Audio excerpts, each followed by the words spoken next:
E aí pessoal, tudo bem? Eu sou Renato Sapiro, advogado de formação, esportista nas horas vagas e pai da Olivia e do Mike, que são minha grande paixão. Sou sócio fundador da Sapiro, uma consultoria boutique de RH especializada em escritórios de pequeno e médio porte. Para saber mais, acesse sapiro.com.br. E esse é o Direito de Resposta, um raio-x do mercado jurídico. Sejam muito bem-vindos.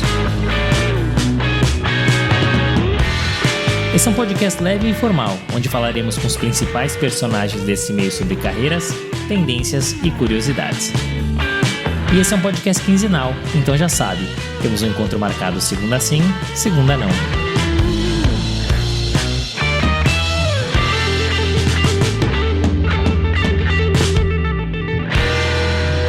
Senhoras e senhores, sejam muito bem-vindos ao episódio 99. Hoje recebemos aqui a Alessandra Del Debbio, vice-presidente jurídica e de assuntos corporativos para a América Latina na Microsoft. Prazer enorme te receber aqui, Alessandra. Muito obrigado. É um prazer estar aqui com você, Renato, para a gente bater papo hoje. Não sabia que já era o episódio 99, mas gostei. É o episódio 99 que está antecedendo um episódio especialíssimo que é o episódio 100. Então, aqui a primeira pergunta é sobre planejamento de carreira. Eu vou fazer diferente dessa vez. Você tem algum chute de quem é o especial no 100º episódio? Quem é o nosso convidado ou convidada? Nossa, não tenho ideia, mas com esse número 100, é alguém que eu conheça? Já tô curiosa, já vou querer ouvir. Com certeza você conhece. Aí será que é alguma amiga minha do Jurídico de Saias, será? Olha, pode ser, mas eu não posso dar muito spoiler aqui, senão eu vou entregar. Entendi. Hoje o especial é o 99, então daqui a pouquinho eu vou contar para vocês, mas obrigado mais uma vez pela participação. E também quero agradecer aqui a PL Brasil que está apoiando essa trinca. Prazer ter vocês aqui, uma alegria muito grande. E aí sim, agora vamos para nossa pergunta clássica de planejamento de carreira. E Alessandra, você tem uma carreira que é super bem planejada, ela praticamente 100% voltada para o ambiente corporativo, com uma curiosidade, né? Você teve 2 passagens por 3 empresas. Foi, voltou. Essa trajetória ela foi planejada? Caso contrário, quais eram seus outros objetivos? É muito curioso isso, Renato, porque eu sou uma reincidente mesmo. Eu sempre, quando falo da minha carreira, eu falo que eu sou uma reincidente na Promon, uma reincidente na Nokia, uma reincidente na Microsoft. E talvez o maior recado sobre essas idas e vindas tem a ver com o fato de que eu deixava as portas abertas. Então, assim, eu tive uma experiência na Promon logo como estagiária. Quando eu me formei, um pouquinho antes de eu me formar, que eu já comecei a estagiar na Promon, eu tinha essa ideia de que eu queria um mundo corporativo, mais do que o escritório de advocacia. Sempre foi essa, no 5º ano, inclusive, já fui para a área de empresarial, né? E foi curioso, porque eu tive, então, trabalhei numa empresa brasileira, mas na época que eu estava para ser efetivada lá, eu lembro que eu falei, mas eu só tive experiência aqui, eu quero fazer alguma coisa diferente, e eu tinha na minha cabeça que eu queria passar por um banco e por um escritório de advocacia. Passei por um escritório de advocacia, trabalhei no Cássio Barros e Sobral, foi uma experiência bacana, mas foi ali que eu confirmei também que eu gostaria de me envolver com vários assuntos de um cliente só, então conhecer o business mais profundamente, do que ser uma especialista e falar daquele assunto ou dar suporte para aquela área para diferentes clientes. Então foi naquele momento que eu decidi que eu não precisava mais passar por um banco. Da Promon, depois do escritório de advocacia, eu acabei voltando para a Promon, e depois da Promon, Nokia, Microsoft.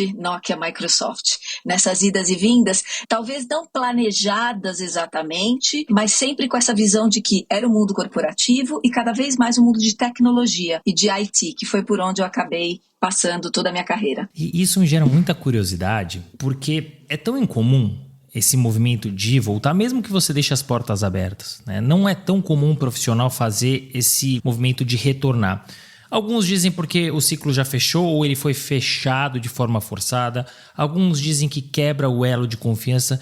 E você fez esse movimento 3 vezes. Por que você acha que sempre funcionou e o que te trazia de volta para essas empresas? Eu acho que sempre o que me trouxe de volta foi uma combinação de pessoas e cultura corporativa, porque todas elas tinham muito dessa experiência me traziam muito dessa experiência de tecnologia. Então, falando um pouquinho da Promon, eu acho que a minha volta para o mundo corporativo, quem me conhecia sabia que eu tinha vontade de voltar para o mundo corporativo depois dessa experiência no escritório de advocacia. Quando eu comecei na Nokia quando ela praticamente entrou aqui no Brasil. Mas depois de 4 anos na Nokia, eu tive a oportunidade, eu sempre gostei de ouvir o que estava acontecendo no mercado, eu tive a oportunidade oportunidade de ir para a Microsoft. No momento em que a Microsoft era um monopólio.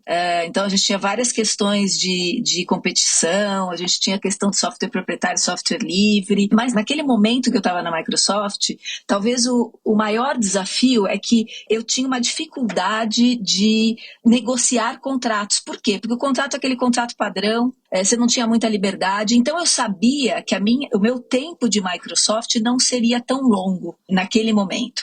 Eu depois até cheguei a questionar, falei, gente, por que será que eu passei pela Microsoft, quando na verdade eu tinha uma grande identidade com a cultura corporativa da Nokia, nórdicos, né? Os valores deles sempre continuam comigo até hoje, que é o Care, Customer Satisfaction, Achieving Together, Respect for the Individual e Endless Learning. Você vê como era uma coisa enraizada em mim. Adorava a autonomia que a empresa me dava, o aprendizado que eu tinha, uma cultura corporativa que tinha muito a ver com os meus valores e eu estava sempre aprendendo. Mas, depois de 10 anos na Nokia, com uma experiência muito interessante, inclusive internacional, a Microsoft comprou a Nokia em 2014. Então, essa minha oportunidade de voltar para a Microsoft é uma outra profissional que está voltando para uma outra Microsoft, porque eu estava diferente e a Microsoft estava muito diferente. A Microsoft estava, naquele momento, em 2014, sob a liderança do Satya Nadella, com uma mentalidade, uma cultura corporativa diferente daquele monopólio. A Microsoft já tinha passado por competição, né, de verdade, sob a liderança lá do Steve Ballmer, inclusive, mas o que mais me chamou a atenção nesse momento e que me fez querer tentar fazer esse movimento de volta, e eu fui entrevistada, não foi uma volta do tipo, aconteceu a compra e eu entrei naturalmente, não, eu fui entrevistada, eu participei desse processo de seleção porque eu queria a posição de liderança no Brasil, eu já tinha tido outra experiência na Microsoft, eu achava que para minha carreira o que faria sentido era assumir a liderança do Brasil, da Microsoft. E esse é um momento muito interessante porque a cultura que estava se formando, a transformação cultural que o Satya trouxe para a empresa, com esse conceito de mentalidade de crescimento, de diversidade e inclusão, pilares muito fortes e muito aderentes ao que eu acredito. Aí eu falei assim, gente, é para esta Microsoft que eu quero voltar. Não é para aquela Microsoft, que era aquela Microsoft mais arrogante, know it all, mas é para essa Microsoft do learn it all, que quer aprender muito e que quer gerar um impacto de transformação positiva no mundo.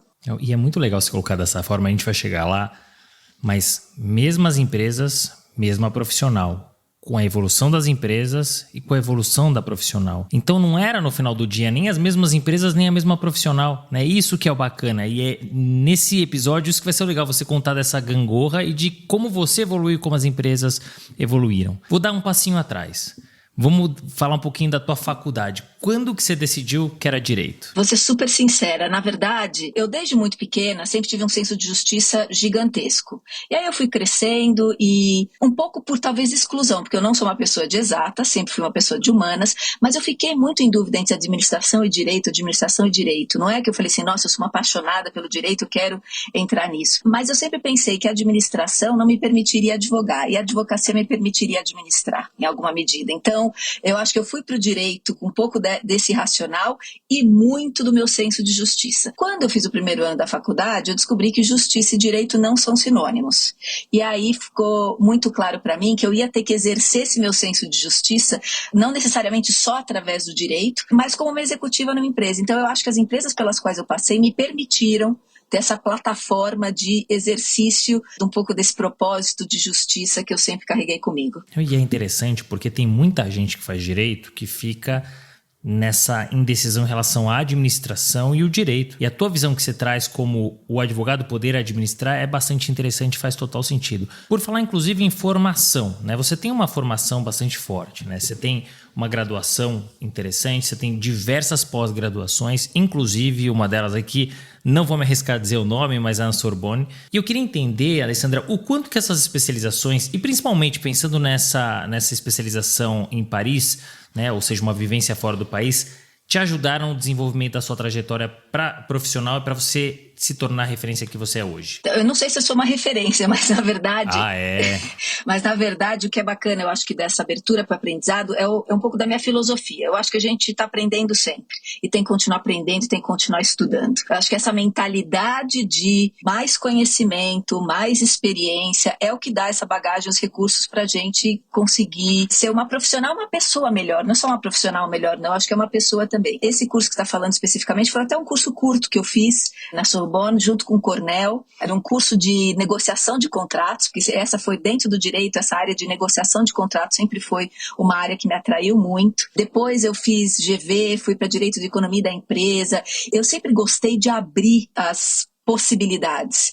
Talvez eu não tenha sido uma advogada muito típica, no sentido de ou ser advogada do litígio, do contencioso, que eu acho lindo, maravilhoso. Eu fiz as pazes comigo mais recentemente como advogada, porque todo mundo fala assim, você é advogada? Em todas as experiências que eu tive e nas negociações que eu participei e os times que eu liderei, todo mundo sempre me falava, mas você não parece advogada, mas você não é advogada, você é advogada mesmo, você parece de marketing ou de vendas, porque eu sempre quis entender muito do negócio, né, do business, sempre fui parceira de negócio pelas empresas por onde eu passei.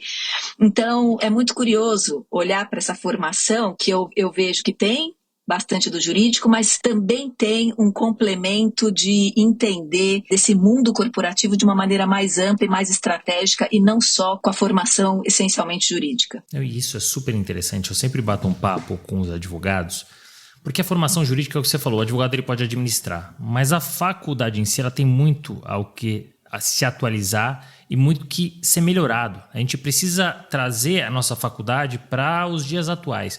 Então, questões relacionadas à liderança, relacionadas à gestão, relacionadas à própria administração não são ensinadas. E o advogado tem que fazer o quê? Buscar isso numa pós-graduação, numa MBA, enfim, em outros cursos, foi um pouco do que você fez. Isso é super interessante.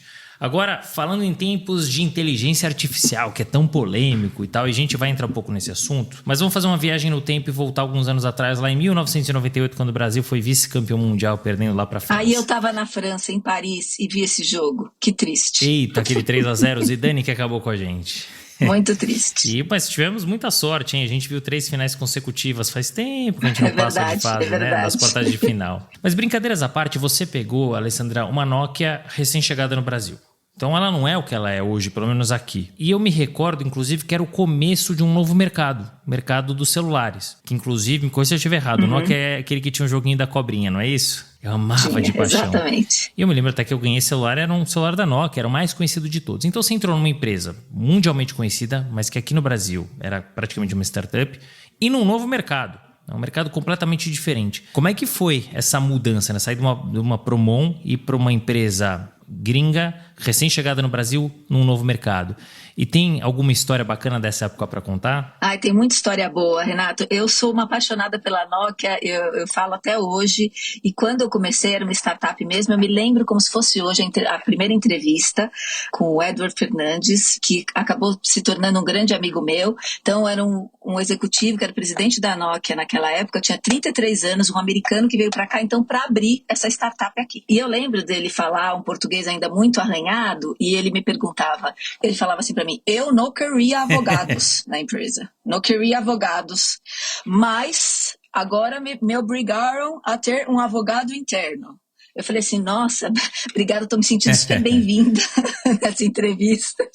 Mas enfim, fazendo a entrevista, eu falei, olha, Ed, vamos combinar que daqui a 3 meses a gente conversa de novo, já que depois da entrevista ele voltou rápido para mim, dando feedback que era eu mesma, que eu tinha sido escolhida, e podia contratar uma estagiária. Eu lembro que a gente dividia a mesma mesa, porque não tinha espaço ainda, era um espaço pequeno, mas a Nokia estava chegando aqui realmente no Brasil. As pessoas não tinham, o brand awareness da Nokia era 3%, as pessoas não tinham noção, falavam Nokia, achavam que era japonesa, então foi realmente o começo. Então é interessantíssimo, eu adoro um desafio, eu adoro o que é novo, eu sou daquelas que há uma mudança, uma coisa diferente, eu quero aprender, eu sou muito curiosa, eu sou uma criança, eu brinco de 51 anos ainda, descobrindo o mundo. E nessa experiência com a Nokia, então éramos eu e e a estagiária, fazendo um pouco de tudo, porque você imagina numa startup você tem muito menos recursos, então a gente na época passava o fax, fazia o cafezinho para o cliente, resolvia fazer a reunião, tinha uma certa autonomia, que eu achava interessantíssimo também, você tem uma liberdade, uma abertura maior, porque você tem menos processos,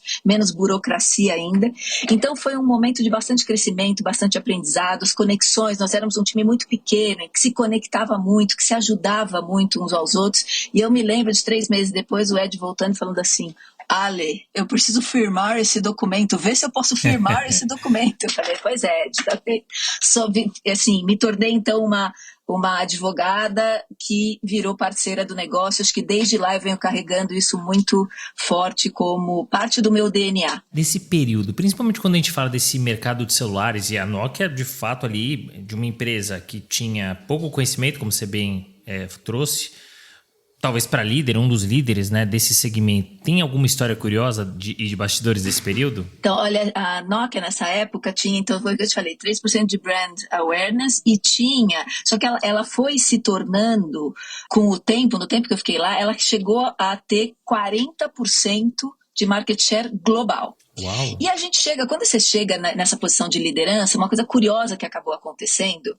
foi que, e eu acho que às vezes isso acontece com os líderes e você acaba ficando numa posição um pouco mais acomodada e não olha tanto o desafio. Eu lembro de ouvir muitos executivos falando assim, o iPhone, a empresa da maçã, enfim, como se a gente tivesse e fosse continuar na vanguarda e tivesse ouvindo tudo que o mercado queria e o consumidor queria. E eu lembro de um dos finlandeses comentando comigo, que era da área de Research and Development, de pesquisa e desenvolvimento, e ele falava que uma das ironias, então uma história bastante curiosa que eu não sei se todo mundo sabe, que o touch foi uma invenção, foi patenteado pela Nokia, pelo grupo de pesquisa e desenvolvimento da Nokia. Tanto que o iPhone, durante muitos e muitos anos, pagava $1 para a Nokia por cada iPhone vendido no mundo. Porque a tecnologia touch era da Nokia. Olha que curioso, eu não tinha a menor ideia disso. E para você ver quando a gente se acomoda, né, você fala, e foi uma tecnologia que muitos grupos tentaram fazer se desenvolver ou continuar ou ser colocada nos aparelhos da Nokia, mas a liderança na época não viu como uma vantagem, aquilo ficou meio de lado até que a Apple aproveitou essa oportunidade e é o sucesso que é hoje. Olha que interessante, uma coisa que a gente nem pensa, né? Hoje é um sucesso absoluto. E é uma coisa mais do que sucesso, é uma coisa natural hoje em dia, né? E que foi inventada há anos atrás pela Nokia, a gente nem sabia e você está trazendo aqui pra gente. Que bacana. Você estava na Nokia, empresa gigante e que, enfim, tinha um market share, chegou a um market share, como você bem colocou, de quase 40%, um pouco mais de 40%. Aí você vai para a Microsoft, líder no setor, gigante, um monstro, quer dizer, muda completamente, né? E aí falando aqui, obviamente, da primeira passagem. O que te chamou a atenção naquele momento para você fazer essa migração, você sair da Nokia onde você vinha desenvolvendo um trabalho para ir para uma Microsoft que é uma gigante? O que mudou ali de bate-pronto, né? Porque tem uma questão de cultura e tem uma questão de porte de empresa mesmo. E o que mudou na sua rotina? Que desafios você encontrou, especialmente em relação à discussão e aculturamento do software proprietário? Até se você puder contar para a gente o que é software proprietário, o que era essa discussão? Então, naquela época, eu estava há 4 anos na Nokia, super feliz. Já tinha tido uma oportunidade que eu acho que é raríssima. Hoje nem existe mais isso. Foi em 2000, eu me mudei para Paris, então eu consegui uma licença temporária da Nokia. E nessa licença eu tinha a possibilidade de voltar 18 meses depois com a garantia de ocupar a minha vaga. Então eu fui para Paris, acabei ficando menos tempo do que eu planejava, voltei, então fiquei esses 4 anos na Nokia. E quando a Microsoft começou a me buscar, através do meu chefe na época, que foi o Luiz Sete, eu fiquei interessada em entender, né, o poderio daquela empresa, entender como é que eu poderia agregar valor também lá. Eu fiquei num dilema muito grande, Renato, e hoje eu entendo, com a maturidade que eu tenho hoje, que a decisão que eu tomei naquele momento, que hoje, olhando para trás, faz todo sentido na minha história e na minha jornada, mas foi uma decisão muito mais racional do que coração. Ela foi absolutamente mental. Acho que racionalmente, do ponto de vista de aprender novas coisas, poder desenvolver, poder estar num diferente time, numa empresa daquele porte, de tecnologia, no momento que o Bill Gates tinha essa visão de um computador por mesa, enfim. Eu falei, é difícil falar não para uma empresa dessa, eu acho que eu tenho que ver o que é isso. Prefiro me arrepender por fazer do que não fazer, né? Sempre um pouco essa filosofia.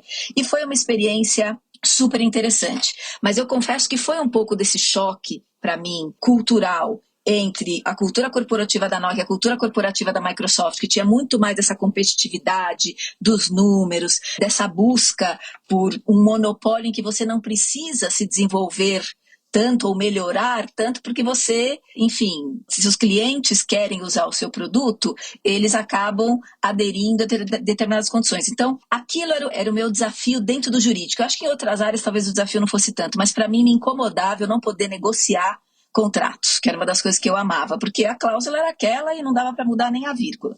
Eu ficava só utilizando toda a minha habilidade para dizer que aquele era o contrato que tinha que ser assinado. E a gente já estava justamente vivendo isso que você falou, software proprietário, software livre, um momento de muito nacionalismo também. Então, o software livre é aquele software que não é de ninguém, né, de uma certa forma, ele não pertence a ninguém, ele é desenvolvido por uma coletividade, enfim, e você vai desenvolvendo a partir de determinados códigos. Você tem um código principal ali, mas todo mundo vai contribuindo e você fica, então, não amarrado a uma determinada empresa para quem você tem que pagar um licenciamento, uma taxa, um valor para utilizar um software, como no caso da Microsoft, o software proprietário. Na verdade, eu vou te dizer que os 2 anos, o que mais me deu entusiasmo para continuar na Microsoft era muito dessa discussão entre o software livre e o software proprietário, as vantagens de um, as desvantagens do outro.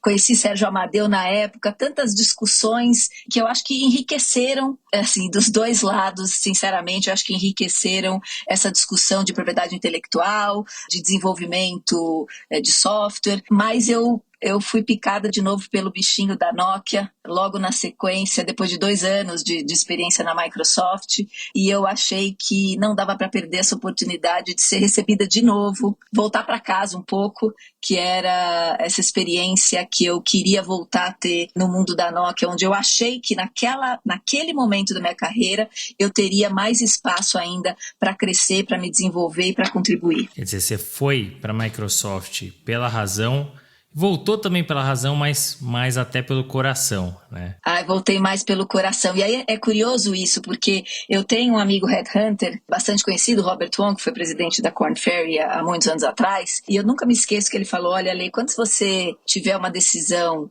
e só o seu coração tá ok com ela, você tem boa chance de dar certo. Se for só a sua cabeça, é um pouquinho mais arriscado. Agora, se forem os dois, você fica tranquila. E o que eu posso te dizer é que na minha volta para a Microsoft, eu estava com os 2 alinhados. E por isso que eu estou muito feliz nessa jornada que eu venho fazendo na Microsoft agora. Olha que bacana, conselho muito, muito valioso mesmo, e eu concordo 110% com ele, até como headhunter. Cansado de se afogar em burocracia e perder tempo com tarefas repetitivas, o Grupo PL Brasil chegou para descomplicar a gestão do seu negócio. Eles são uma assessoria empresarial completa, com soluções personalizadas para empresas de todos os portes. Além de serem os maiores paralegais do Brasil, são especialistas no onboarding de empresas no país e somam mais de 400 representações legais. Recentemente, lançaram uma plataforma digital, o sistema ideal para quem busca agilidade e eficiência com transparência, controle e segurança de dados. Alessandra, você sabia que a infraestrutura do Grupo PL Brasil opera dentro da Azure e da Microsoft? Isso garante que os dados dos clientes do Grupo PL Brasil estejam completamente protegidos na plataforma de gestão. Grupo PL Brasil, a sua assessoria empresarial completa. Nesse retorno, 2 anos depois de Microsoft, você volta para uma Nokia diferente. Você assume uma cadeira como Senior Legal Counsel. 7 anos depois, você chega no cargo máximo do jurídico para o Brasil e para a América Latina. O que mudou daquela empresa recém-chegada no Brasil e o que contou para essas sucessivas promoções? Acho que algumas coisas importantes para falar aqui, Renato. Primeiro que nessa minha volta para a Nokia, a gente já tinha uma mudança na liderança também da Nokia. Então, você tinha uma Nokia que já tinha deixado aquele estágio de startup, já tinha praticamente encerrado a joint venture com a Gradiente, que foi uma coisa que a gente acabou não falando, mas rapidamente a Nokia, para entrar no mercado brasileiro, naquela época de startup, em 98, fez um acordo de joint venture com a Gradiente, tanto que algumas pessoas vão lembrar que tinha o Gradiente, o telefone Gradiente, o telefone Nokia, que eram iguaizinhos, só que com nomes diferentes. A empresa tinha uma fábrica em Manaus, enfim. Então, era uma nova empresa também. É curioso porque era uma Nokia que tinha deixado de ser uma startup, já estava consolidada no mercado, já tinha um market share importante, já tinha bastante sucesso com os produtos, com os aparelhos que ela estava colocando no mercado e trazia essa cultura corporativa que eu te falei de nos dar um pouco de autonomia, mas sempre olhando para o cliente como central, na nossa cultura,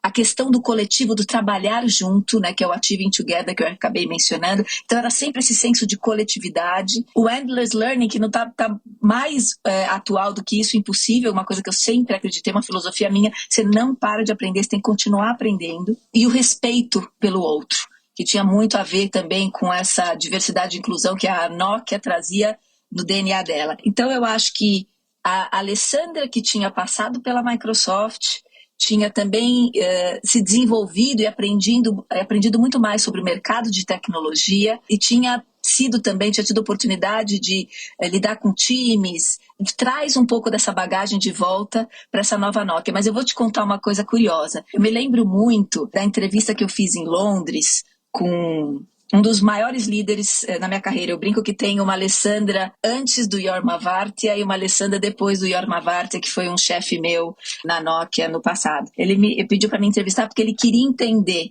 por que eu tinha saído e por que eu voltaria. Então você está falando assim, nossa, você fez esse back and forth, que não é, né, essa ida e vinda, que não é muito comum.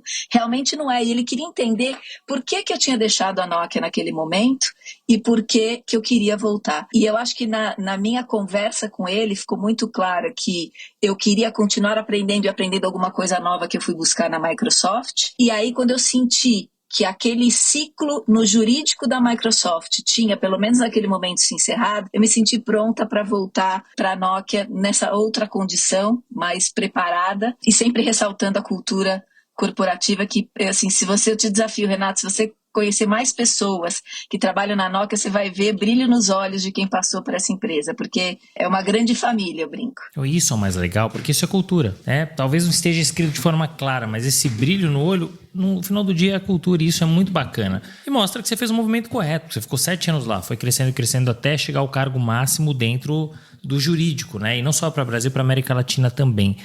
Ao longo desses 7 anos, qual foi o maior desafio que você encontrou? O maior desafio que eu encontrei durante esses 7 anos, eu acho que talvez o maior desafio que eu encontrei tenha sido a minha experiência internacional na Itália. É uma brasileira com 33 anos, indo para a Itália, pela primeira vez. Como é que era o modelo da Nokia naquela época de jurídico? Pelo menos na Europa. Era um jurídico na Finlândia, que ia de tempos em tempos visitar os países na Europa para ver o que estava acontecendo, mas era tudo cuidado de uma forma muito remota. E eu sou uma pessoa muito mão na massa, muito parte do time, muito vamos trabalhar junto.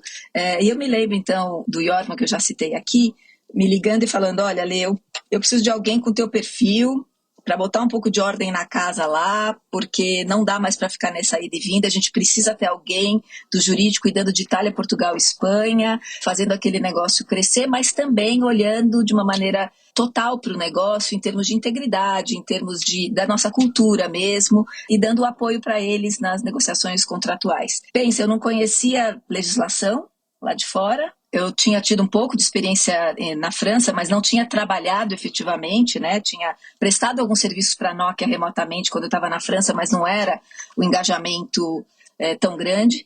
Mas eu aceitei esse desafio porque ele me falou, olha, Lê, eu também estou te oferecendo isso, não só para você se desenvolver profissionalmente, mas eu acho que é uma oportunidade de você também se tornar uma pessoa melhor quando você conhece outras culturas, conhece outras pessoas e abre realmente a sua cabeça para outras perspectivas. Só que o meu desafio, quando eu cheguei lá, eu não falava a língua, eu era uma brasileira, quer dizer, eu não era uma europeia, eu era uma estranha, basicamente, entrando naquele ninho, e foi um desafio bem grande no começo, porque eu lembro da minha primeira reunião, foram 9 horas, numa reunião de diretoria em italiano.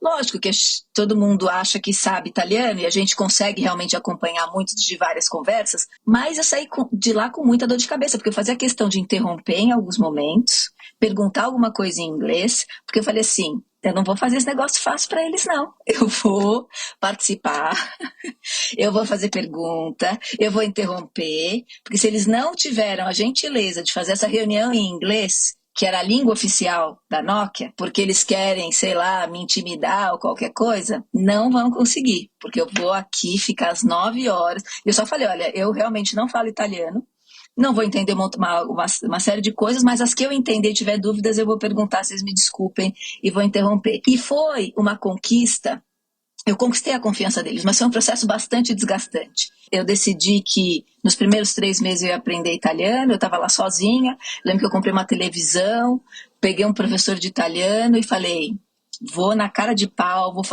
fui zoada, né? Enfim, tiraram muito sarro de mim porque eu começava a falar o italiano, mas ainda não era o italiano correto, mas eu sou muito cara de pau, então não tem problema, se é para me integrar, eu vou dar um jeito de me integrar. Então foi um desafio muito grande, porque eu vou confessar que os 3 primeiros meses, as pessoas às vezes não falam isso, né? Elas só falam as coisas lindas, maravilhosas que acontecem na vida delas. Eu chorei loucamente os 3 primeiros meses na Itália, achando que talvez eu não fosse dar conta. Mas, ao mesmo tempo, tinha um lado meu, por isso que eu falo, quando a gente estiver exausta, cansado, descansa, mas não desiste. Então, eu usei esse conselho para mim mesma.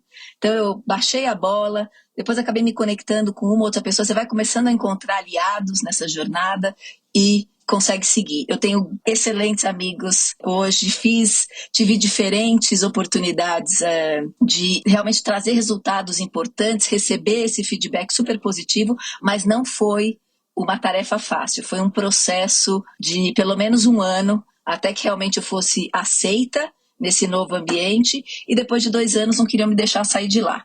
Mas aí eu voltei para o Brasil. Poxa, Alessandra, que legal essa história. Obrigado por compartilhar com a gente. Primeiro, para mostrar que nem tudo são flores. Carreira, mesmo de uma profissional como sucesso, como a sua, ela tem os seus percalços, tem os seus obstáculos. E é legal você mostrar como você também os superou.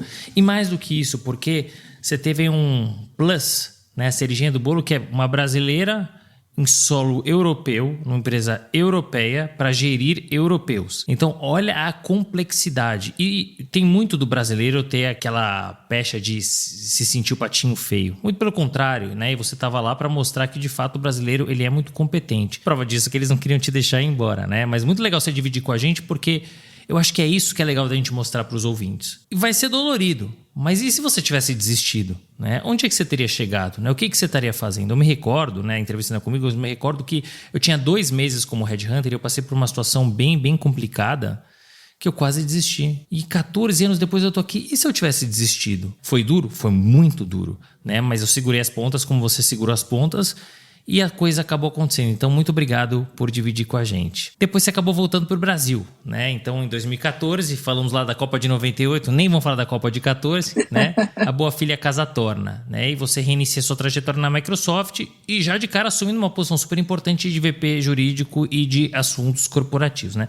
O que mudou no teu retorno? Especialmente porque a gente fala de tecnologia, né? E o avanço da tecnologia ele é muito rápido. Então, 7 anos depois, muita coisa certamente tinha mudado, né? O que mudou nesse teu retorno e que desafios que você encontrou, né? Tem, como sempre que a gente pede aqui, histórias bacanas para você contar de bastidores e desafios que você enfrentou e encontrou? Vou contar um pouquinho para vocês. Quero só situar todo mundo aqui nesse meu período lá fora. Depois eu voltei ainda para a Nokia, eu voltei para o Brasil, mas ainda estava na Nokia, assumi daí a América Latina, mas sentada aqui no Brasil. Então foi aí que eu assumi o time de América Latina na minha volta, com alguns aprendizados. Um deles é de que é importante a gente negociar essa volta. Eu estava querendo muito voltar para o Brasil, porque eu estava num momento pessoal, estava me casando de novo e queria ter filho, queria que fosse aqui, queria que fosse perto da família. Então, eu tinha oportunidade de continuar na Europa, tinha uma oportunidade talvez de ir para a China e tinha como outra opção Brasil. E a minha escolha foi pela família, pela minha vida pessoal nesse momento, e eu voltei para o Brasil. Então fiquei mais uns anos, mais esses 7 anos que você falou, liderando a América Latina daqui, então do Brasil. E em 2014 a Microsoft comprou a Nokia. E talvez o movimento natural, como aconteceu com os meus colegas que estavam no jurídico da Nokia, era fazer esse movimento lateral praticamente e entrar na Microsoft. E eu me lembro de conversas difíceis que eu tive na época, porque a líder de América Latina na época, uma pessoa que eu gosto muito, que se tornou minha chefe depois e que eu já conhecia da minha primeira fase de Nokia, ela teve uma conversa bastante transparente comigo e falou, olha, pra gente você é off-limits, porque você tá vindo da Nokia, então não posso te entrevistar para essa posição de número 1 na Microsoft. E, na verdade, a Microsoft é muito mais complexa do que a Nokia, então a gente acha que você talvez não tenha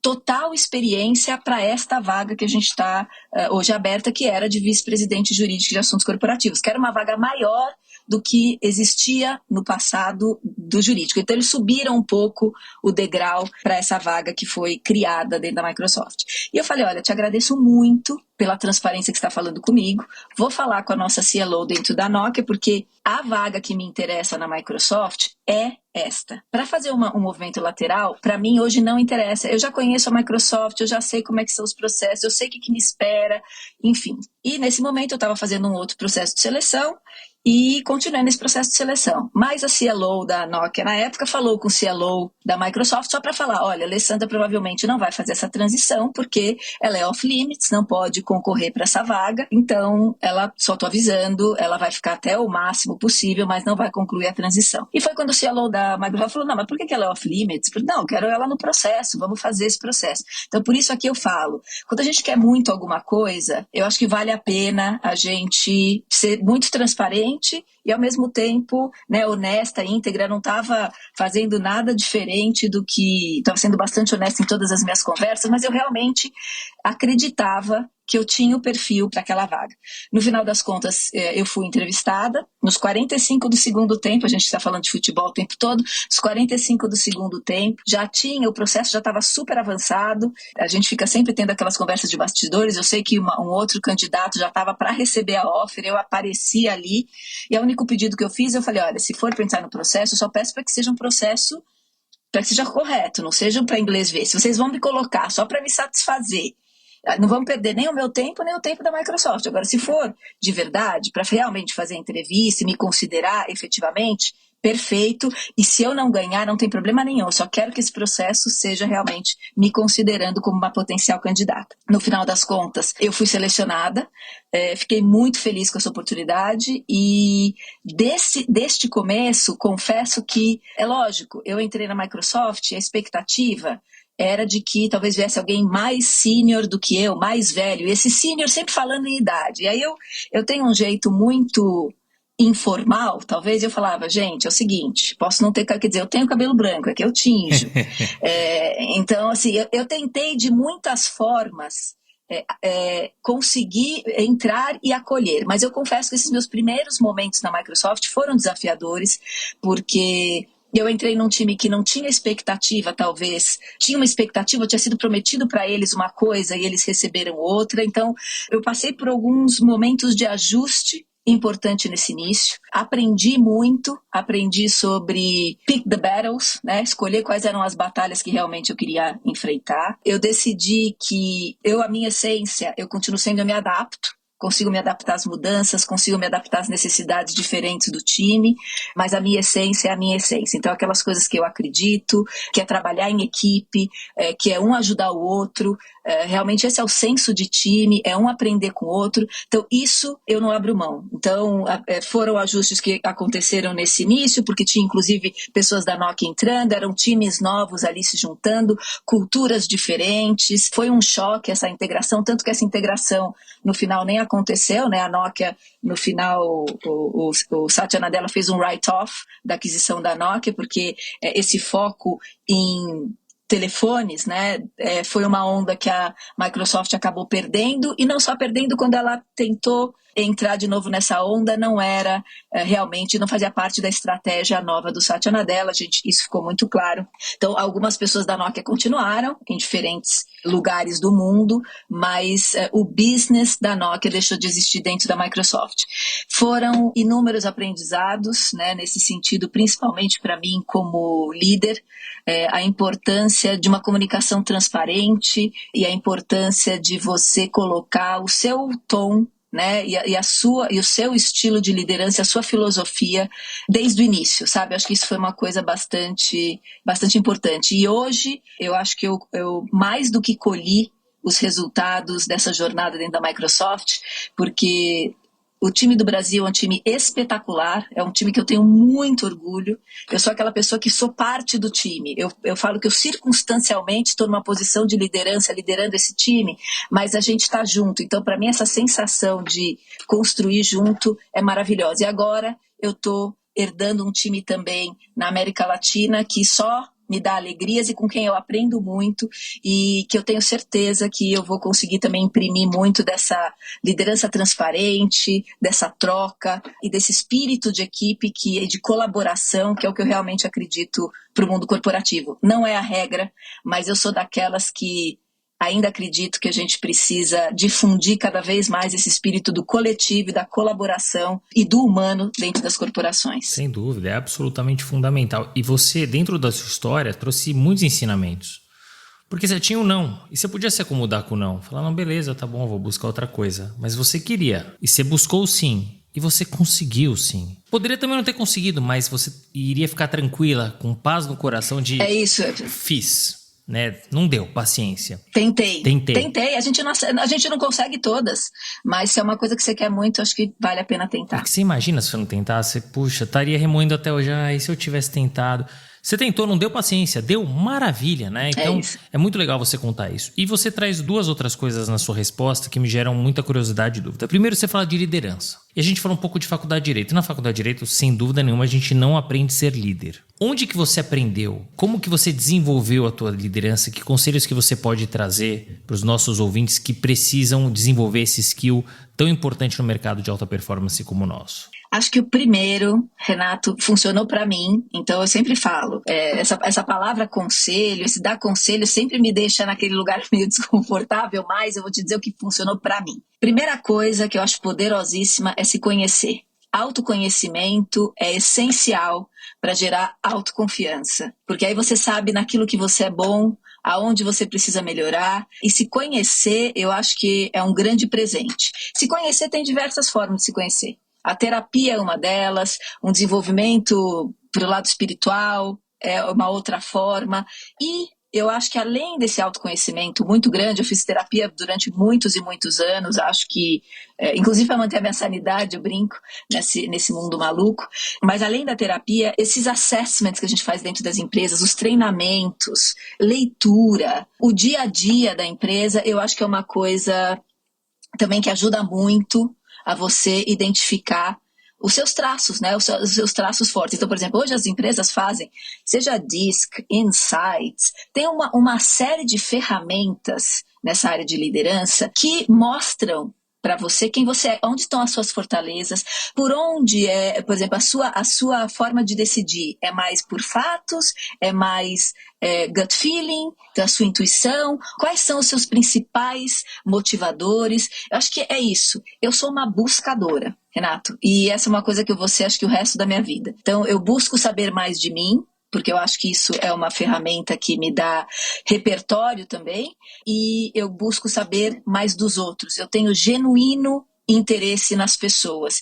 E eu acho que quando você realmente quer conhecer o outro e quer ajudar o outro a crescer e tem essa intenção real de desenvolvimento daqueles que estão à tua volta, e muito do que eu faço é partilhando da minha experiência, essa é uma das ferramentas, das formas que eu uso, eu acho que você está no caminho da liderança. E nem todo mundo às vezes quer ser líder, né?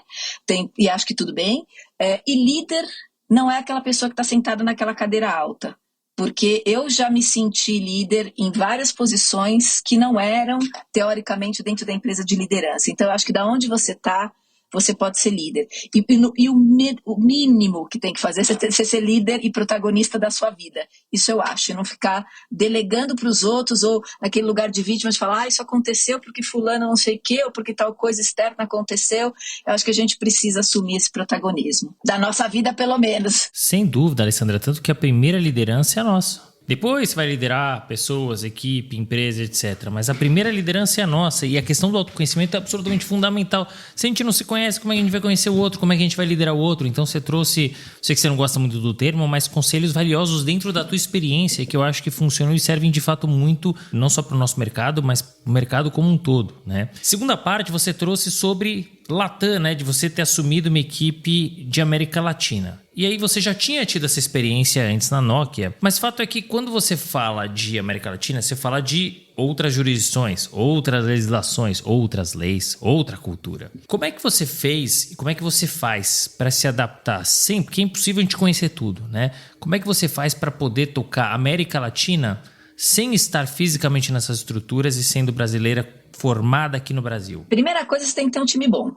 Então, uma das coisas que eu aprendi é ter a pessoa certa no lugar certo é essencial. Porque muitas vezes eu não tive no meu time. Por isso que eu falo, hoje eu cheguei num ponto da minha carreira em que eu olho para o meu time e falo, nossa, eu realmente tenho um time excepcional. Mas nem sempre foi assim. Então, quando você não tem a pessoa certa, você acaba tendo que cobrir aqueles lugares. Quando você tem a pessoa certa na Colômbia, no Chile, no Brasil, na Costa Rica, em Fort Lauderdale, então você aprende com essa pessoa, você fica num papel, muitas vezes, que a gente fala muito de player coach. Então, você trabalha junto, você trabalha mas assim, o conhecimento mais técnico de legislação e tudo mais, tá com aquele seu profissional que conhece a legislação local, que conhece as políticas públicas daquele país, e você vai trabalhar em conjunto, muitas vezes, né, botando a mão na massa junto, algumas vezes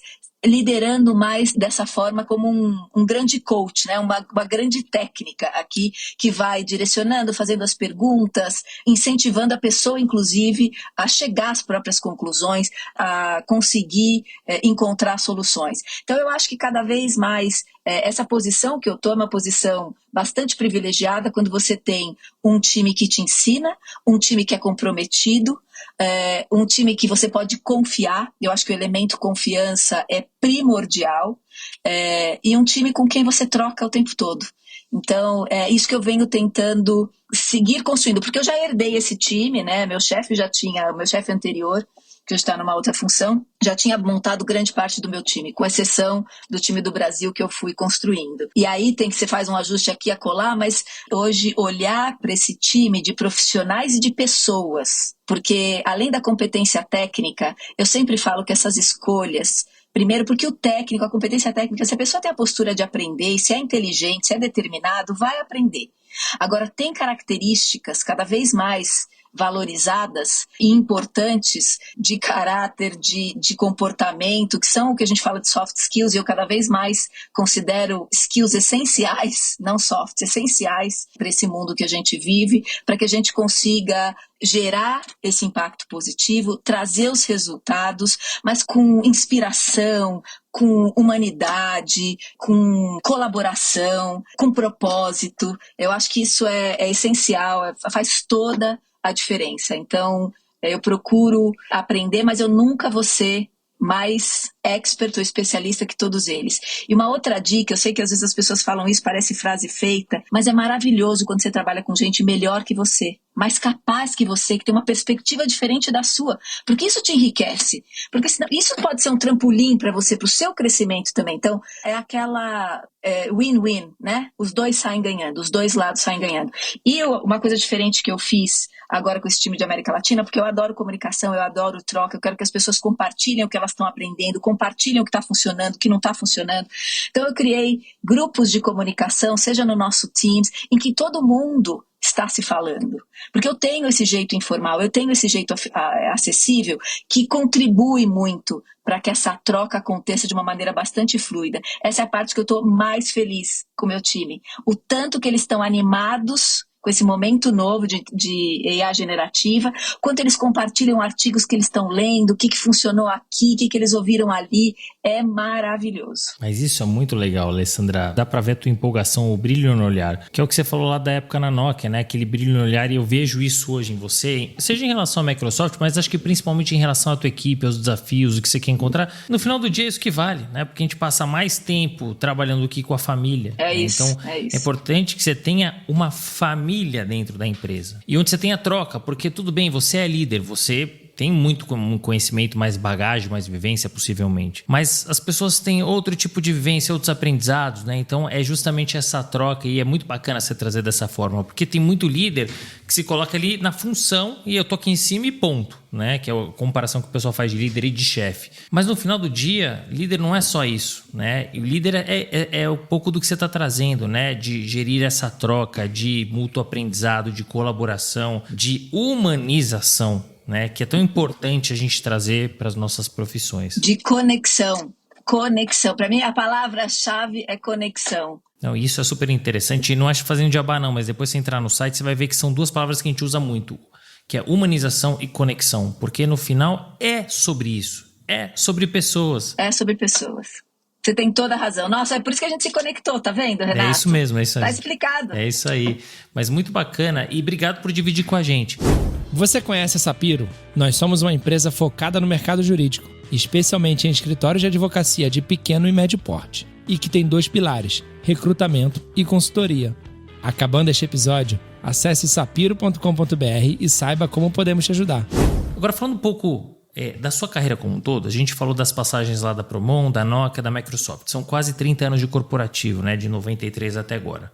Bom, muita coisa mudou quando a gente fala do aspecto de tecnologia e do estilo do departamento jurídico. Eu lembro que eu não vou voltar nem 30 anos, vou voltar 10, 15 anos atrás, né? Era custo, né? Hoje já é diferente. O que mudou ao longo desses 30 anos dentro do departamento jurídico, seja do ponto de vista tecnológico ou como ele é visto? E para fechar, pergunta polêmica. Estando hoje numa empresa de tecnologia, o quanto que a inteligência artificial impactará ou já está impactando, né, o mercado jurídico? Então vamos lá, vamos começar pelo que mudou. Bom, eu que adoro mudança, estou adorando todas essas mudanças, porque eu acho que aquele advogado corporativo mais tradicional, que eu vou te dizer sinceramente, nunca me encaixei nesse perfil, de que é aquele que fala, olha, isso não dá para fazer, tá aqui o legal opinion, o parecer, tararara. Não, eu sou aquela pessoa que estou junto com o business, sempre tive. Então, eu e o meu time, e os times que sempre me acompanharam, tiveram essa percepção dentro das empresas pelas quais eu passei de um business partner. E agora tem mais espaço ainda para isso do que na época que eu comecei. Porque na época que eu comecei, por isso que todo mundo falava que eu não parecia advogado. Mas você é advogada? Achei que você fosse de venda, achei que você fosse de marketing. Agora eu ouço menos isso, por quê? Porque eu acho que é mais comum, tá mais palatável, tá mais aceito e, assim, não tem muita opção para advogado. Se ele não for um business partner, alguém que entenda um pouco de finanças, que entenda um pouco de tecnologia, que entenda um pouco do negócio da empresa, do modelo de negócio da empresa. Se não for assim, este advogado, esse profissional vai ter cada vez menos espaço dentro das corporações, eu acho, de um modo geral, sejam elas startups, sejam elas empresas maiores. E eu acho que nessa caminhada a tecnologia teve um papel sim, porque eu acho que ela tornou a gente um pouco mais eficiente, um pouco melhor para contar a nossa história com números, com dados, com informações que antes estavam mais em alguns departamentos tradicionalmente tidos como os departamentos que não são de suporte, né? Os departamentos core da empresa. Hoje eu vejo que os departamentos tidos como de suporte, seja finanças, RH e o jurídico, estão cada vez mais integrados no negócio e quanto mais a gente tiver a capacidade de mostrar o impacto que a gente traz com números, com dados, com informação concreta, com insights, eu acho que a gente vai ganhar cada vez mais esse espaço. E mais recentemente agora, vou ser sincera, Renato, a gente está dentro do jurídico da Microsoft, a gente conversando com as comunidades, e aí eu já ligo com a tua outra pergunta, falando com os advogados de escritório, falando com os nossos advogados colegas de corporação sobre inteligência artificial generativa, sobre o uso de Copilot, o que isso traz, que benefícios traz, existem os riscos também que a gente vai falar daqui a pouquinho, mas para a nossa profissão, o que pode melhorar, a gente começa a ver que os jurídicos podem ser uma unidade de negócio também, não é só unidade de custo. É uma porta de entrada para a adoção de tecnologia, pode ser, é um lugar onde se desenvolve tecnologia, hoje também soluções de tecnologia, hoje a gente tem clientes super estratégicos que têm uma quantidade de desenvolvedores e estão encontrando diferentes soluções de IA para tornar ainda mais eficiente, especialmente aqueles que têm um portfólio de contencioso gigantesco, que a inteligência artificial pode fazer para contribuir ali para redução de custos e aumento de eficiência, é espetacular. Agora você vai me perguntar, como você já me perguntou, qual é a ameaça, né, que ela traz? Então vai acabar com as profissões, o advogado vai se tornar dispensável? Eu tenho um olhar super otimista, Renato. Vou até fazer talvez 2 sugestões muito rápidas aqui de livros. Um livro que eu li recentemente, que eu adorei como uma jornada de um líder bastante humano e que traz uma série de perspectivas interessantes, é o livro do Bob Iger, The Ride of a Lifetime. para mim foi eu fiquei maravilhada de ver um executivo olhando para essa questão de liderança de uma empresa como a Disney, mas com a humanidade que ele faz. Ele fala de otimismo, por isso que eu estou falando do meu olhar otimista, ele fala de otimismo definindo como o otimista é o entusiasta pragmático. Então ele é entusiasmado, mas com ação. Não é que ele é delusional, entendeu? Não, nossa, é tudo super maravilhoso, esse mundo está ao máximo, a inteligência artificial vai resolver tudo. Não é isso. Mas ninguém segue pessimista. Líder pessimista, quem segue líder pessimista? Eu não conheço. Então, eu acho que você precisa desse otimismo com o pragmatismo. Então, esse é um livro que quem tiver a fim de ganhar um pouco de ânimo com o mundo corporativo, que às vezes dá umas desanimadas no mundo corporativo, eu acho que esse livro pode ajudar. O outro é o livro do nosso presidente, que é o Brad Smith, junto com Carol Ann, chama Tools and Weapons, ou Armas e Ferramentas, em que ele fala, desde quando ele escreveu, que faz acho que 3 anos já, ou 4, ele já fala, a gente fala muito dentro da Microsoft do uso responsável da tecnologia, com ética, com transparência, com segurança, preservando privacidade, enfim, tudo isso. E ele fala nesse livro, desde essa época, que a tecnologia, como qualquer outra coisa, pode ser usada para o bem ou para o mal. E como é sobre pessoas, sempre, nós que estamos no centro aqui disso, estamos criando e desenvolvendo essa tecnologia, então cabe a nós fazer isso, o desenvolvimento, o uso e implementação de uma maneira responsável. Então, está nas nossas mãos, de novo, não é passar responsabilidade para a inteligência artificial, está com a gente. Então vamos ver se a gente faz isso direito e usa a nossa inteligência humana para fazer da inteligência artificial algo que nos beneficie. E aí, entrando mais especificamente nessa coisa da perda de emprego, sem dúvida, alguns empregos mais repetitivos, mais burocráticos, da forma como a gente conhece, vão deixar de existir para outros aparecerem. Então é uma transformação, como todas as transformações grandes que aconteceram na história, e a gente hoje tem comparado muito dentro da Microsoft com a época da imprensa escrita. Então, antes que você não tinha imprensa escrita, sem dúvida alguma, existia um momento lá de muito receio de, vamos então passar para esse momento ou vamos conservar tudo isso aqui de uma maneira muito mais restrita, sem essa divulgação de conhecimento que começou a acontecer a partir da imprensa escrita. Então, sempre tem aqueles que vão ficar mais reticentes e resistentes pelo desconhecimento e aqueles que vão abraçar essa nova tecnologia. Eu acho que a gente não precisa estar em nenhum dos extremos de achar que é tudo maravilhoso ou que é o fim do mundo. Eu acho que a gente, com responsabilidade, tem que trabalhar para regular, porque a regulação, a Microsoft você fala, eu concordo muito com isso, a gente precisa regular usos que apresentem um risco alto, sem dúvida alguma. Por outro lado, a gente tem que aproveitar e adotar essa tecnologia, porque ela vai mudar a anatomia dos empregos. Então, você vai criar empregos mais qualificados, diferentes, que a gente consegue, às vezes, nem imaginar hoje. Quando a gente pensa na época da imprensa escrita, a gente tinha editor de livro, tinha escritor, tinha a livraria. Você tem uma série de outras coisas que surgem a partir da inovação que vem com isso. Então, para mim, se a gente conseguir aproveitar o máximo da inovação tecnológica, nos inovando como seres humanos, mas sempre lembrando que é sobre pessoas, é sobre conexões e nada substitui o humano, eu acho que a gente pode trilhar um caminho de prosperidade, de desenvolvimento, de mais desenvolvimento social, de mais desenvolvimento econômico, com responsabilidade e com novas oportunidades. Perfeito, Alessandra. Eu concordo 100% com você. Dá medo? Com certeza dá. Mas aí a gente vai olhar o copo cheio, meio cheio, o copo meio vazio. A gente vai escolher isso, né? A inteligência artificial, ela tá aí. Ponto. Aí, se a gente vai querer olhar do modo que ela nos ajude, que ela vai ser colaborativa, é uma coisa. Ou se a gente vai enfrentar, que óbvio que a gente vai perder e tá fadado de sucesso, é outra. E eu vou te falar uma coisa, você tem toda a razão, né? Quando novos empregos vão surgir. Eu fui procurado recentemente por uma instituição financeira, olha que loucura, eu nunca imaginei isso. Buscando um profissional de inteligência artificial para atuar com regulatório. Então já está acontecendo, já estão surgindo as novas profissões. É que é duro que a gente está vivenciando a mudança, né? É mais fácil a gente olhar lá atrás, enfim, hoje muito mais tranquilo. A gente está no meio dessa mudança, mas a gente tem que entender de que ela, obviamente, né, vai mudar o status quo e isso tira a gente da zona de conforto.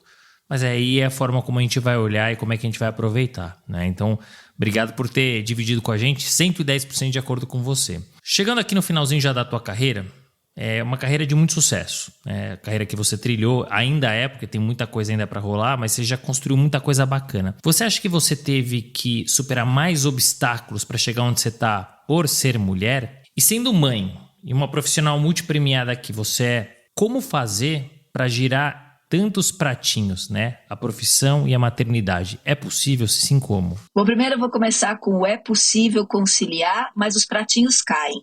A gente só tem que tentar fazer os pratinhos que caem não serem os de Limoges, porcelana francesa. A gente deixa os de plásticos, de papelão. E a gente não faz isso sozinha, Renato.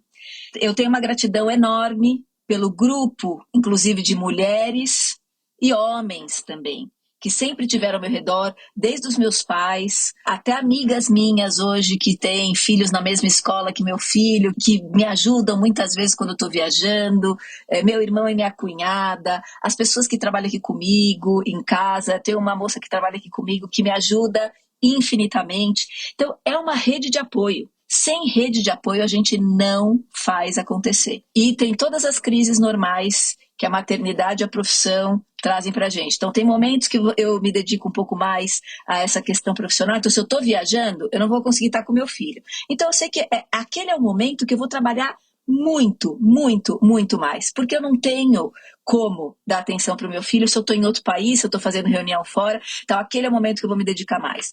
O que eu tento fazer, que a Microsoft me ajuda muito nisso, a gente tem flexibilidade de horário. Então agora, por exemplo, eu estou falando com você, meu filho voltou do futebol, daqui a pouquinho eu vou encerrar, vou me dedicar a ficar com ele, tempo de qualidade, ver alguma coisa na televisão, ainda que eu não goste, porque os programas dele, acredite em mim, não são, os animes que ele assiste não são os meus preferidos, meus programas preferidos, mas essa interação, esse estar presente, poder trocar com ele, jantar com ele, então é isso. Daí depois ele vai dormir, eu posso voltar de novo para o meu trabalho, fazer um outro e-mail, Seattle está 4 horas atrás de mim. Então, eu acho que essa flexibilidade, esse jogo de cintura, essa adaptabilidade ajuda muito, mas o Safe Net, essa rede de apoio, é imprescindível. Senão, a gente não dá conta. E às vezes, mesmo com o Safe Net, a gente não dá conta. E quanto à sua pergunta sobre se foi mais difícil para mim, porque eu era mulher, eu acho que a minha forma de responder seria: todas as vezes que eu não me senti ouvida, ou que eu não me senti respeitada, ou que eu não senti que eu consegui o espaço que eu queria, eu me manifestei. Então, eu vou dar um exemplo, inclusive, que aconteceu na Espanha, recente, e eu me lembro de estar com uma pessoa que era diretora da área de pós-vendas da Nokia. A gente estava fazendo uma reunião com um cliente na Espanha, e eram só homens na sala, mas isso sempre foi muito comum na minha carreira. E eles estavam falando entre eles e falando super alto, aquele jeito espanhol de falar alto, também não é só italiano, espanhol também. E aí eu tentava entrar, eu tentava falar, e olha que eu sou bastante assertiva, eu não sou envergonhada, enfim. Mas chegou um momento que eu não estava conseguindo discutir uma determinada cláusula do contrato. Eu levantei de uma maneira muito firme, botei a mão na mesa e falei: olha, em espanhol, porque espanhol eu falava, italiano eu não falava, mas espanhol eu já falava. Eu estou tentando falar aqui, estou tentando passar aqui a minha ideia, o que vocês estão discutindo, eu já abordei desse jeito, é isso, isso, isso. Eu falei assim, alto, um tom alto. Eu lembro do diretor do lado da Nokia ficar roxo, azul, verde, amarelo. Ele falou assim: nossa, perdi o emprego agora e essa mulher vai junto comigo. Mas eu me lembro muito dessa cena que depois disso, sentei e comecei a ser ouvida. O tom baixou, consegui me incluir. Então, acho que às vezes eu precisei forçar um pouquinho a minha inclusão em um outro lugar. Mas eu não sei se isso é só pelo fato de eu ser mulher. Eu não tenho todas essas certezas, Renato. Eu sei que eu nunca, talvez, considerei essa minha condição de mulher como algo que pudesse impedir eu de conseguir as coisas que eu queria conseguir. Então, eu acho que nesse sentido, e eu tive durante muito tempo, então em algumas reuniões que às vezes a gente passa, não consegue ser ouvida, às vezes você tem um aliado que fala: mas isso foi o que a Lê acabou de dizer, vocês não ouviram? Eu tive muito disso, eu tive muitos aliados na minha carreira. Então, o que eu acredito, eu não acredito nessa separação tão homens e mulheres. Eu acredito muito em ajudar as mulheres, sim, e dar em oportunidades iguais. Eu quero muito, é por isso que eu luto muito. Eu espero que, às vezes, a minha trajetória possa ajudar outras mulheres a enxergar possibilidades e de mais possibilidades. Acho que ainda tem muito que ser feito, inclusive nessa área com mulheres negras especialmente, que tem um espaço muito menor, mas eu queria ressaltar o papel dos aliados. Acredito muito nisso, conto muito com isso, tenho histórias maravilhosas de homens chefes, homens pares, e inclusive na minha família, né, meu pai, meu irmão, pessoas que sempre apoiaram nisso. Então, só tenho a agradecer. Poxa, obrigado por dividir com a gente a tua experiência. Ela é muito importante porque ela serve de inspiração, sem dúvida nenhuma, também para que outras mulheres possam seguir aí o teu caminho, o teu exemplo. E você trouxe já um teaser, já puxou um pouquinho para um tema que eu acho que é importante a gente também conversar, que é a diversidade. A gente está falando aqui de diversidade. Mulher tem outras tantas diversidades.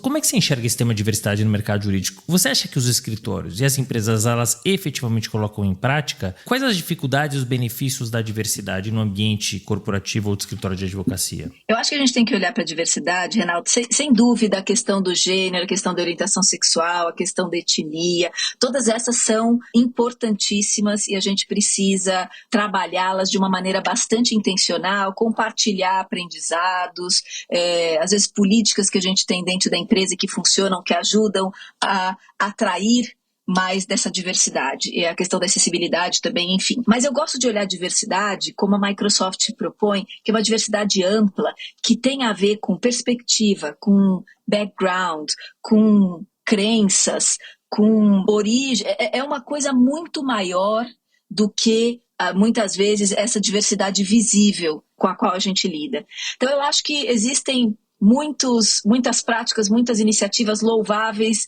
em diferentes lugares, no mundo jurídico, no mundo corporativo. O que eu acho que a gente precisa é ser cada vez mais transparente e verdadeiro.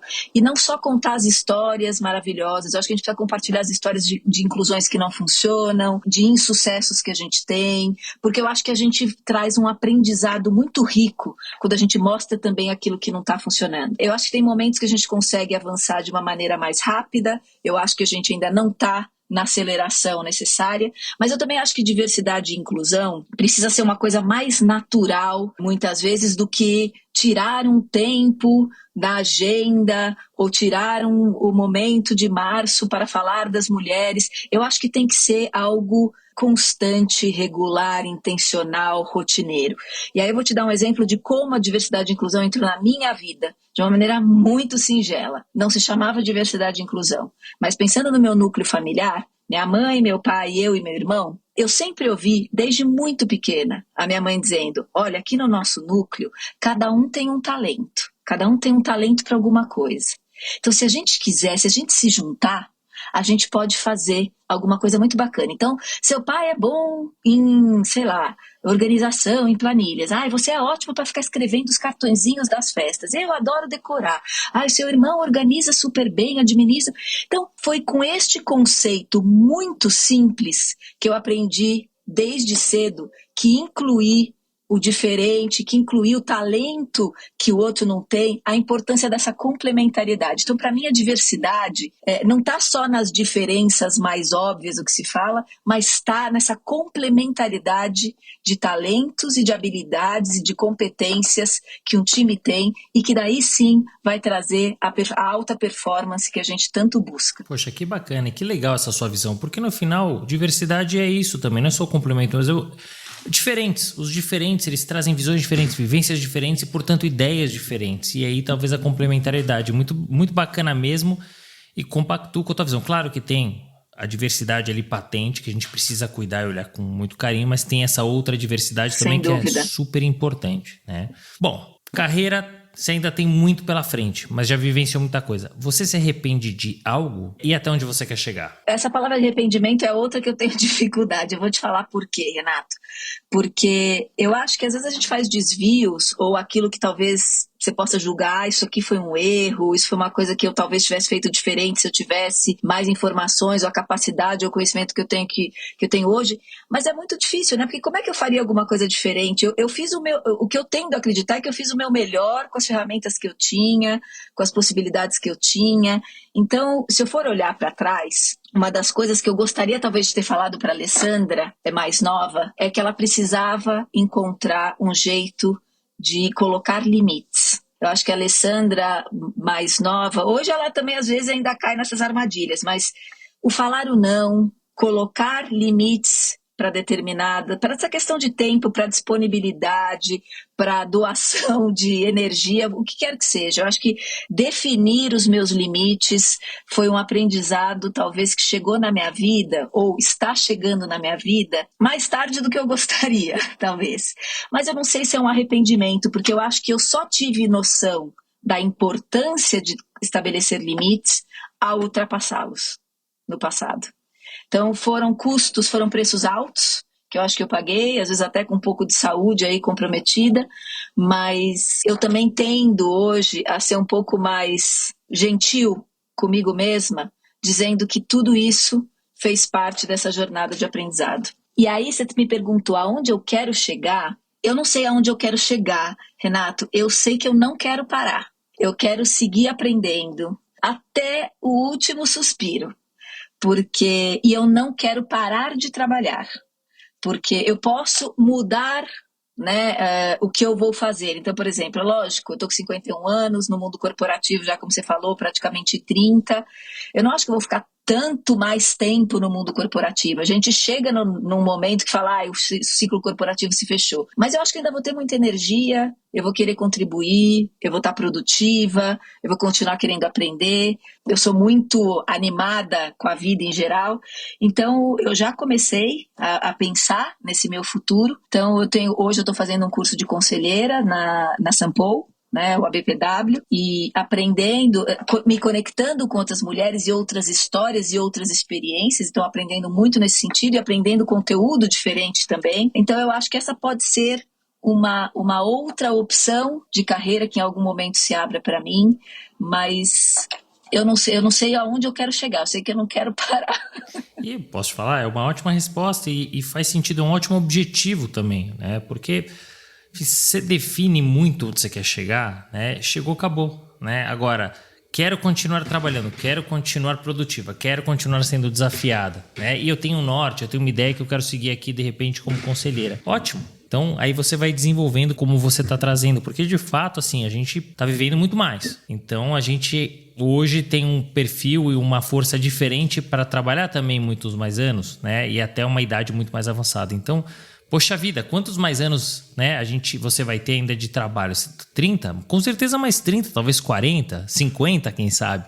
Então é importante pensar no futuro, mas não precisa cravar também na pedra, né? Muito bacana. Você contou aqui quem é a Alessandra na PJ, mas quem é a Alessandra na PF? A Alessandra na PF, eu contei um pouquinho da Alessandra na PF. A Alessandra na PF é uma criança curiosa, que adora saber mais do mundo, experimentar comida diferente, aprender outras línguas, então viajar. A coisa que eu mais gosto na minha vida é estar com meu filho. Ele é um companheiro delicioso. Ele tem 11 anos, mas eu brinco que ele é mais sábio do que muita gente que eu já conheci nessa vida. Então é uma delícia essa troca com ele. Então viajar com ele talvez esteja no meu número 1 na minha lista de coisas que eu mais gosto de fazer hoje, porque é uma troca muito gostosa. Amo dançar.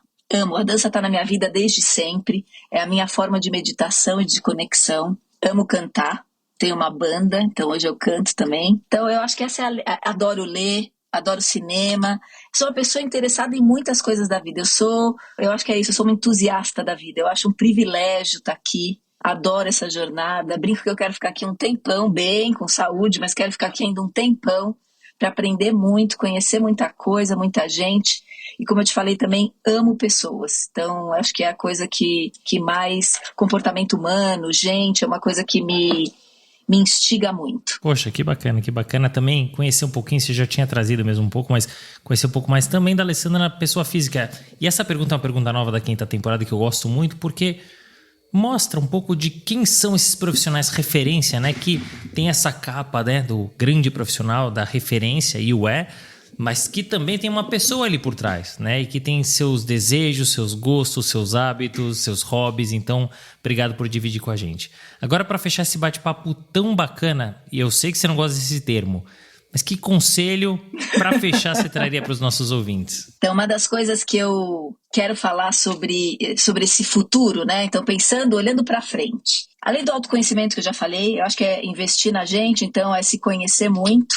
Eu acho que a adaptabilidade, se adaptar à mudança, estar aberta à mudança, é essencial no mundo que a gente está vivendo, cada vez mais.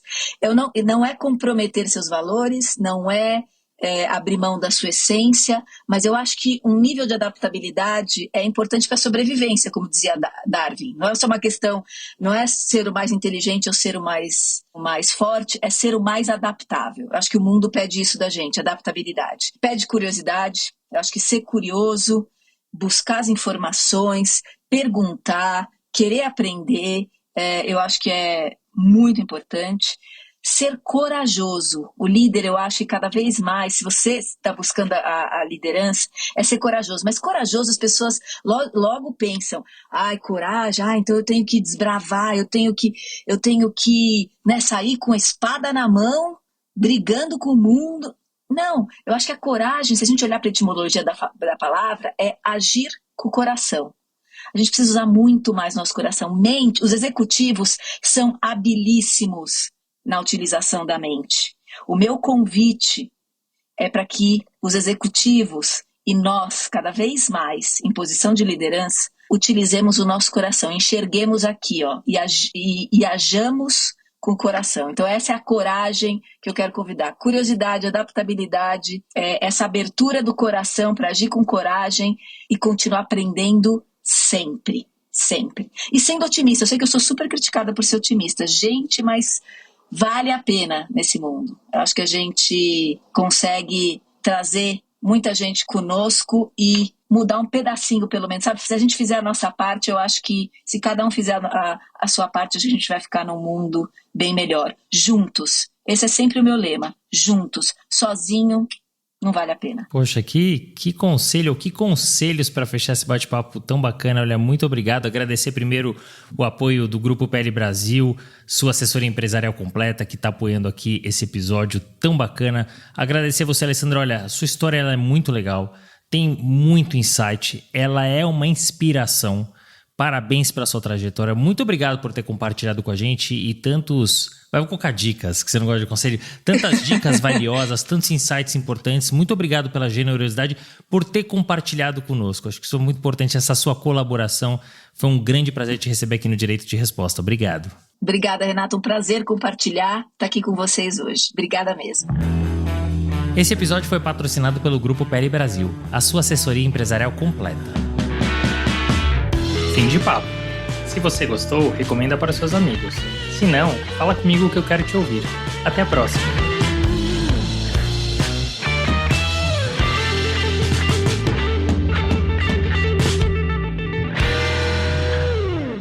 Este podcast foi editado por Felipe Mux.